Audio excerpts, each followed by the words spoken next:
दोस्तों ये कहानी वाल्मीकि रामायण से ली गई सच्ची घटना पर आधारित कहानी है। दोस्तों आज हम बात करने वाले हैं कि शिव जी की किस गलती के कारण किन्नरों का हो गया जन्म। दोस्तों बहुत समय पहले एक राजा इल नाम का व्यक्ति हुआ करता था जो बहुत ही दयालु था। वो अपने सैनिकों के साथ एक दिन शिकार खेलने चला गया। जिस जंगल में वो शिकार खेल रहा था उसके आसपास ही एक नदी बहती थी जहाँ पर माता पार्वती और शिव जी स्नान कर रहे थे।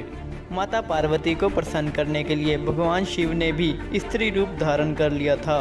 कहते हैं कि जब भगवान शिव ने स्त्री रूप धारण किया था तो उसके आसपास में जंगल में रहने वाले सभी पुरुष प्रजाति के जीव जंतु भी स्त्री रूप में बदल गए थे, जिसके कारण उस जंगल में मौजूद राजा ईल भी और उसके सैनिक भी स्त्री रूप में बदल गए थे।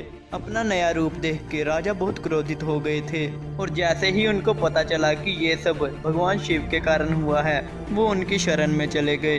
तो उन्हें देख भगवान शिव ने राजा ईल से कहा कि पुरुष रूप के अलावा और कोई भी वरदान मांग लो। यह सुनते ही राजा ईल ने भगवान शिव से कोई वरदान नहीं मांगा और माता पार्वती को प्रसन्न करने में लग गए।